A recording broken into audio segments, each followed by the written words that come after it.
बिस्मिल्लाहिर्रहमानिर्रहीम। बैंगन का रायता, वाह! बैंगन के रायते की तो क्या ही बात है। माशाल्लाह से इसका इतना अच्छा टेस्ट और इतना लाजवाब जायका, ये खाने में बहुत ही मज़ेदार लगता है।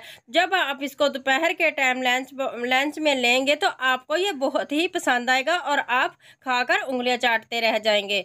बिस्मिल्लाहिर्रहमानिर्रहीम। चटखारा विलेज रेसिपी यूट्यूब चैनल पर आप सबको खुश आमदीद। आज हम बनाएंगे बैंगन का रायता, वो भी अलग स्टाइल में। तो बनाना बहुत ही आसान है। चैनल पर नए हैं, चैनल को सब्सक्राइब कर दे, बेल आइकन को प्रेस कर दे ताकि इस तरह की अच्छी अच्छी वीडियो का नोटिफिकेशन सबसे पहले आप तक पहुंचे। तो चले हम रेसिपी स्टार्ट करते हैं।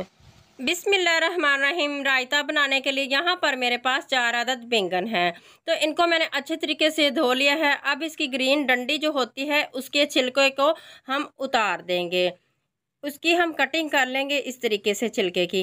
तो फिर हम अब बैंगन की कटिंग करेंगे, वो मैं आपको दिखाती हूँ कि आपने किस तरीके से करनी है। यहाँ पर देखें, इस तरीके से मोटे मोटे आपने गोल स्लाइस बैंगन के काट लेने हैं। ये देखें, इस तरह से आपने इसको गोल शेप में काट लेना है। ये देखिए, इस तरह साइज के स्लाइस आपने बना लेने हैं। तो फिर हम जल्दी से इनको पानी में डाल देंगे ताकि ये काले ना पड़े। तो आपने कटिंग करके फ़ौरन से पानी में डालकर उसमें आधा चम्मच नमक का शामिल कर देना है ताकि ये खाने में फीके ना लगे और बहुत ही टेस्टी और मज़ेदार लगें। 5 मिनट के लिए हमने इनको पानी में छोड़ना है और फिर इनको हम टोकरी में निकाल कर ड्रेन कर लेंगे। तो अब हम इनको फ्राई कर लेते हैं। पैन को मैंने चूल्हे पे रख दिया है और यहाँ पे सरसों के तेल के साथ मैंने इसको ग्रीस कर लिया है। सरसों का तेल यहाँ पर मैं इसलिए इस्तेमाल कर रही हूँ कि सरसों के तेल से बैंगन का बहुत ही अच्छा टेस्ट आएगा और रायते में ये खाने में बहुत मज़ेदार लगेंगे। अब हम एक एक स्लाइस जो है पैन में इस तरीके से रख देंगे। तो इसके ऊपर भी थोड़ा सा हम सरसों का तेल इस तरीके से लगा देंगे। तो हल्की आंच पे हमने इनको फ्राई करना है। आज बैंगन का रायता बहुत ही मज़ेदार बनने वाला है। बैंगन का रायता मुख्तलिफ तरीके से बनता है, लेकिन इस तरीके से आप जब बैंगन का रायता बनाएंगे तो आप उंगलियां चाटते रह जाएंगे। तो ये देखें, यहाँ पर एक साइड से हमारे बैंगन जो फ्राई हो चुके हैं। अब हम इनकी साइड को चेंज करके दूसरी साइड को पका लेंगे। हल्का ब्राउन कलर आने तक दूसरी साइड को भी हम फ्राई कर लेंगे। तो नेक्स्ट स्टेप जो है वो आपने लाजमी देखना है, उसको स्किप नहीं करना। मसाले की तैयारी आपने लाजमी देखनी है कि मसाले की तैयारी किस तरीके से करनी है, वही रेसिपी की जान है। तो यहाँ पर देखिए, दोनों साइडों से अच्छा कलर आ चुका है, ये देखें। तो अब हम इनको निकाल लेंगे। बैंगन का रायता बनाने के लिए इतना टाइम भी नहीं लगता और ये आसानी से बन जाता है। तो अब हम मसाले की तैयारी कर लेते हैं। सेम पैन लेंगे और मसाला बनाने के लिए यहाँ पर मैंने घी का इस्तेमाल किया है। ठीक है, घी मैंने यहाँ पर 3 चम्मच इसमें शामिल कर दिया है पैन में। तो घी हमारा गर्म हो चुका है। अब हम इसमें डालेंगे आधा चम्मच साबुत ज़ीरा और थोड़े से मेथी दाना। ठीक है, मेथी दाना और ज़ीरे को कड़कड़ा लेते हैं। तो यहाँ पर मेरे पास 1 चम्मच लहसुन अदरक का पेस्ट है। फ्रेश मैंने लहसुन अदरक का पेस्ट लिया है, वो मैंने इसमें शामिल कर दिया है और चम्मच चलाएंगे और इसको भी फ्राई कर लेंगे ताकि इसका कच्चापन ख़त्म हो जाए और ये अच्छे तरीके से फ्राई हो जाए। यहाँ पर देखें, लहसुन हमारा फ्राई हो चुका है। अब एक अदद मेरे पास है मीडियम साइज़ का प्याज। तो प्याज को भी मैंने बारीक काट लिया है। इस तरीके से आपने प्याज की कटिंग करनी है। बारीक कटिंग हमने की है। तो प्याज को भी हम चम्मच चलाएंगे और हल्का सा इसको भी सॉफ्ट कर लेंगे। तो प्याज को आपने डार्क कलर नहीं देना, तो इस तरीके से आपने चम्मच चलाते जाना है और इनको थोड़ा सा सॉफ्ट कर लेना है। ये देखिए, थोड़ा सा यहाँ पर प्याज का कलर चेंज हो चुका है। अब हम इसमें डालेंगे 1 अदद मेरे पास टमाटर है, उसको भी मैंने बारीक काट लिया है। तो हम इसमें अब टमाटर को शामिल करके प्याज के साथ ही इसको भी पका लेते हैं।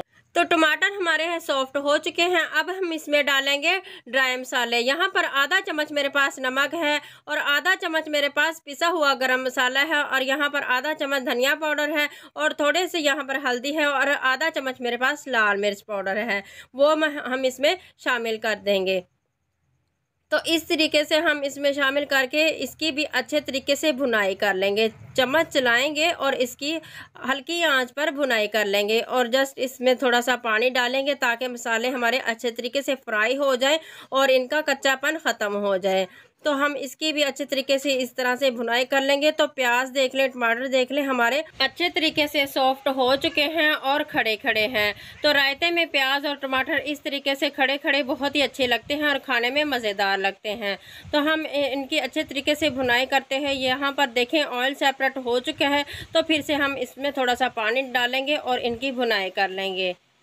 और यहाँ पर हम थोड़ा थोड़ा पानी करके डाल के इसकी अच्छे तरीके से भुनाई करेंगे और ये बहुत ही मज़ेदार इसका मसाला तैयार हो जाएगा।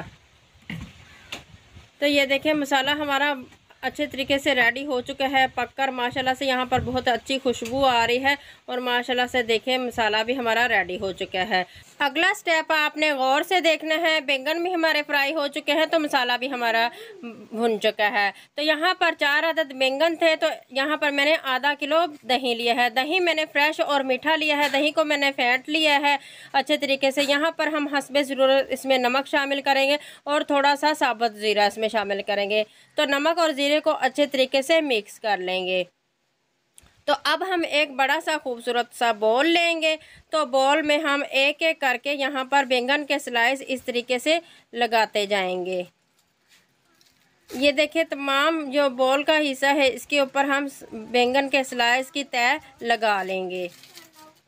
जिस तरीके से हम अब बिरयानी बनाते हैं तो उसकी तह लगाते हैं, तो इस तरीके से हम बैंगन का रायता बना लेंगे। ठीक है, एक एक करके हमने बैंगन की तह लगा ली है। तो अब हमने जो मसाला बनाकर रखा हुआ था वो उसको हमने ठंडा कर लिया है। तो अब हम मसाले की तह लगा लेते हैं। तो अच्छे तरीके से हमने तमाम बैंगनों के ऊपर मसाले को फैला देना है और फिर से हम बैंगन की तह लगाएंगे। एक एक करके फिर से हम ऊपर बैंगन रख देंगे। ये देखें इस तरह से हम मसाले के ऊपर बैंगन रख देंगे, बैंगन की तह लगाएंगे और फिर इसके ऊपर हम मसाला डालेंगे। तो माशाल्लाह से बहुत ही मज़ेदार और बहुत ही लाजवाब रायता हमारा बनने वाला है। जब आप इस रायते को बनाकर खाएंगे तो आपको बहुत ही मज़ा आएगा और आपके घर वाले बहुत ही खुश होंगे। तो मेहमानों के सामने भी रखेंगे तो मेहमान भी तमाम डिशेस छोड़कर आपके बैंगन के रायते की ज़रूर तारीफ़ करेंगे। तो हमने बैंगन की तह लगाकर फिर से ऊपर हमने मसाले की तह लगा दी है। अब हमने जो दही फेंट कर रखा हुआ था वो इसके ऊपर मसाले के ऊपर डाल देंगे। 4 अदद मेरे पास बैंगन थे और आधा किलो मेरे पास दही है। ठीक है, तो इस तरीके से हम तमाम दही को इसमें अब शामिल कर देंगे। अब सारा दही हम इसके ऊपर डाल देंगे। बेसिकली दही के रायते जो हैं वो दोपहर के टाइम इस्तेमाल किए जाते हैं और वो दोपहर के टाइम ही मज़ेदार लगते हैं। तो इस रेसिपी को अगर आप शाम के टाइम भी बनाकर इस्तेमाल करेंगे तो आपको खाने में बहुत ही मज़ेदार लगेगा। ठीक है, अब इसके ऊपर बैंगन की तह लगाकर इसके ऊपर गार्निशिंग के लिए हरी मिर्च मैंने बारीक काट कर डाल दी है और हरा धनिया इसके ऊपर डाल दिया है। तो अब हम इसको सर्व करते हैं। बेसिकली दही का रायता तो दोपहर के टाइम बहुत ही मज़ेदार लगता है। अगर आप इस रायते को शाम के टाइम भी लेंगे तो आपको खाने में बहुत ही मज़ा आएगा। तो ये देखें माशाल्लाह से इसका कितना खूबसूरत कलर आया है। तो आप इसको मेहमानों के सामने भी रखेंगे तो मेहमान तमाम डिशेज छोड़ के आपके रायते की तारीफ़ ज़रूर करेंगे। तो रेसिपीज़ मेरी अगर अच्छी लग रही है चटखारा विलेज रेसिपी चैनल को सब्सक्राइब ज़रूर कर दिया करें। यह आपकी तरफ से हमें एक इनाम होता है और हौसला अफजाई मिलती है। तो नेक्स्ट रेसिपी तक मुझे इजाज़त दें। आप जहाँ भी रहें खुश रहें, आबाद रहें। मुझे अपनी दुआ में याद रखिए। अल्लाह हाफिज़।